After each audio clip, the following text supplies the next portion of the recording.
सद्गुरु, introspection या आत्मचिंतन कर करके मैंने बहुत सारे तार्किक निष्कर्ष बना लिए हैं, पर मुझे ये कैसे पता लगेगा कि कब ये इंट्रोस्पेक्शन मुझे जरूरत से ज्यादा सोचने की ओर लेकर जा रहे हैं। मैं खुद को जरूरत से ज्यादा सोचने से कैसे रोकूं? क्योंकि कई बार इससे काम टालने की आदत पड़ जाती है।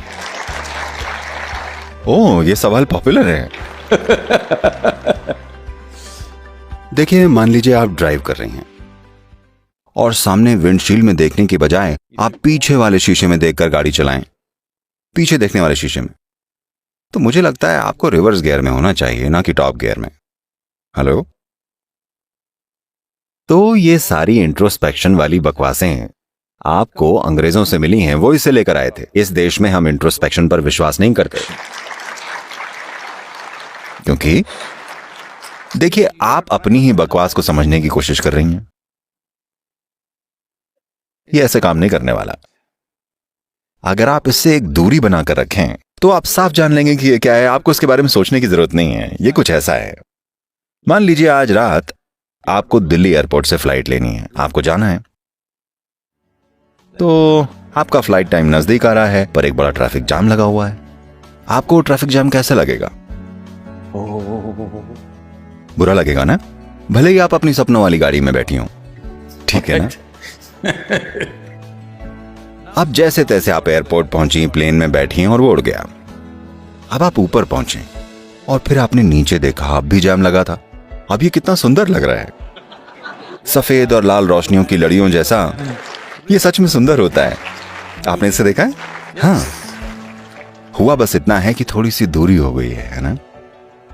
एक बार अगर थोड़ी सी दूरी बन जाए, अब ये समस्या नहीं होती। आपको पता है कि इसे कैसे संभालना है, और बड़े बड़े एहसास ऐसे ही होते हैं। देखिए, अभी भी मैं जानता हूं आप एक इंजीनियर हैं, पर अगर मैं आपको इस स्टेज पर इधर से उधर चलने को कहूं और कहूं कि पता लगाइए कि ये धरती गोल है या चपटी, आपका अनुभव क्या कहता है? चपटी है। चपटी है ना? चपटी है।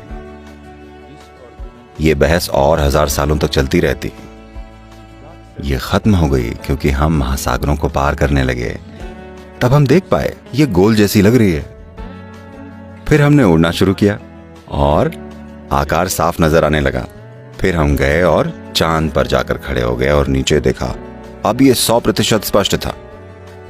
ये कितनी आसान सी चीज थी, लेकिन हम नहीं देख पा रहे थे जब तक हम धरती पर चल रहे थे, है ना? ये वही बात है। आपके मन की प्रकृति, आपके जीवन के इन उपकरणों की प्रकृति, जिसे हम शरीर और मन कहते हैं। योग में हम शरीर और मन नहीं कहते।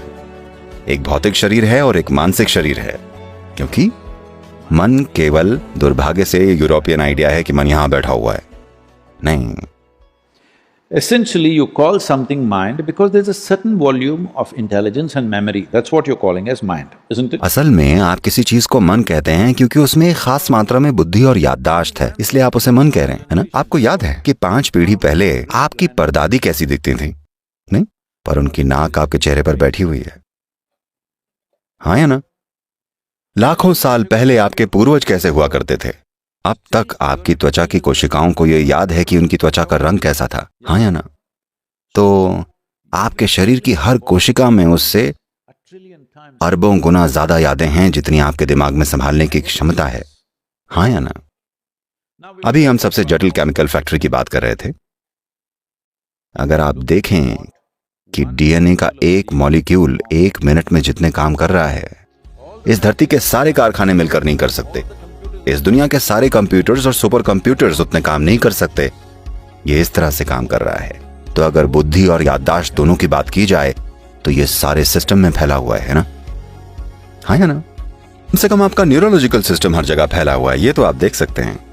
तो मन एक जगह नहीं होता। मन का एक शरीर होता है, यादों का एक शरीर होता है, भौतिकता का एक शरीर होता है, ऊर्जा का एक शरीर होता है। तो अगर आप जिसे मैं कहते हैं बस उसके एक हिस्से को देखें और लगातार उसके साथ ही खेलते रहें, अगर आपको नहीं पता कि बाकी चीजों को कैसे चलाया जाए, वो चीजें बस यूं ही तुक्के से काम कर रही हैं। ये कुछ ऐसा हुआ जैसे कोई गाड़ी तो चला रहा है लेकिन हैंड ब्रेक लगा हुआ है।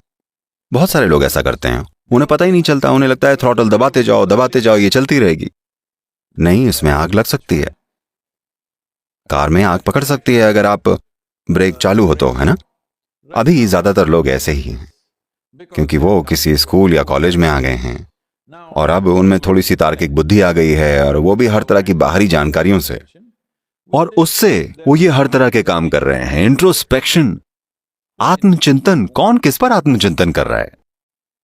ये सारे के सारे पश्चिमी विचार हैं जिन्होंने इंसानियत को बहुत ज्यादा तकलीफ पहुंचाई है, बहुत ही ज्यादा। मनोवैज्ञानिक प्रक्रिया उन जानकारियों का एक नतीजा है जिन्हें आपने इकट्ठा किया है, और आप उन्हें कैसे प्रोसेस करते हैं, यह है ना। अगर आप उसे थोड़ा सा दूर रख दें तो इसका आप पर कोई असर नहीं होगा। जब आपको जरूरत है उसका इस्तेमाल कीजिए, जब जरूरत नहीं है आपको उसे अलग रख देना चाहिए। पर फिलहाल लोगों को ऐसा लगता है कि वो हर समय सोचते रहते हैं, जिसे आप इंट्रोस्पेक्शन कह रही हैं। मैं माफी चाहता हूं अगर मैं आपका किसी तरह से मजाक उड़ा रहा हूं, मेरा ऐसा कोई इरादा नहीं है, ये आप जानती हैं। ये एक तरह की मानसिक दस्त है,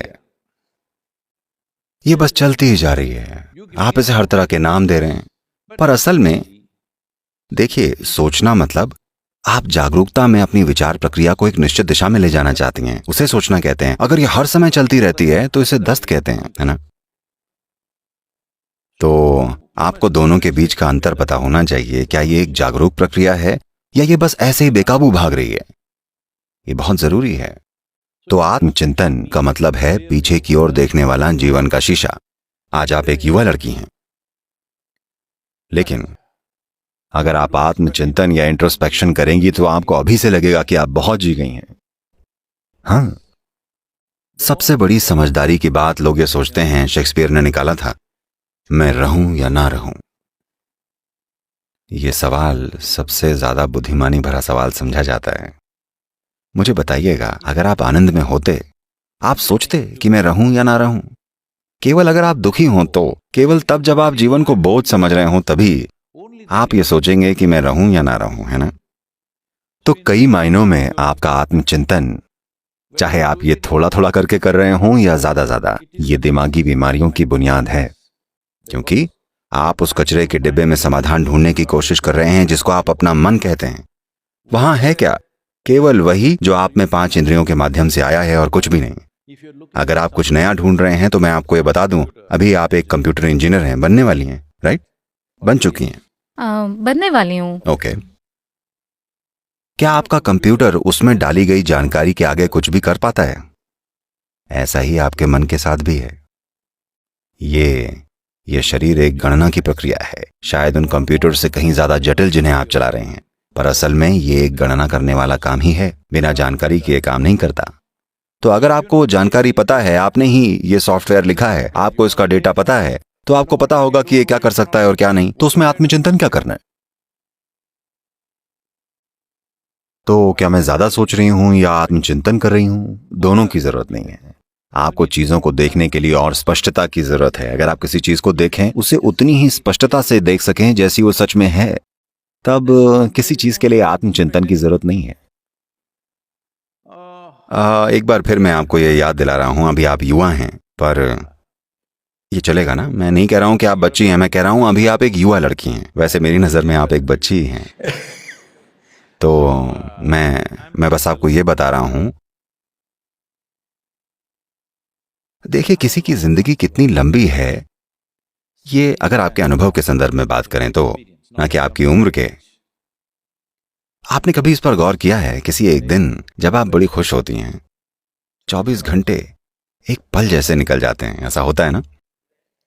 किसी और दिन आप थोड़े निराश हैं, 24 घंटे 1000 साल जैसे लगते हैं। हाँ, तो सिर्फ दुखी लोग लंबी जिंदगी जीते हैं। अगर आप आनंद में हैं तो ये पूरी हो जाती है इससे पहले कि आप समझ पाएं कि हो क्या रहा है, इससे पहले कि आप समझ पाएं ये सब किस लिए था। अंतिम संस्कार। हाँ, मुझे ऐसा लगता है जैसे मैं ऐसा फील करता हूं जैसे मैं परसों ही पैदा हुआ था। देखिए मुझे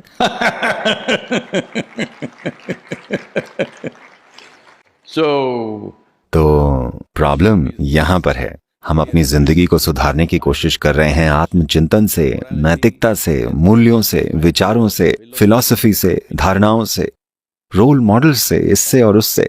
नहीं, इनकी जरूरत नहीं है। होना यह चाहिए कि यह जीवन उमंग से भरा हो, यह अपनी सर्वोच्च संभावना तक पहुंचे, ये चमक उठे। अगर आप हर वक्त चमकते रहें तो शारीरिक रूप से आप बढ़िया रहेंगे, आपकी प्रतिभा खिल उठेगी, सब कुछ बढ़िया होगा। और क्या दुनिया में भी ऐसा होगा? नहीं, दुनिया कभी भी 100% वैसी नहीं चलेगी जैसी आप चाहते हैं कि चले।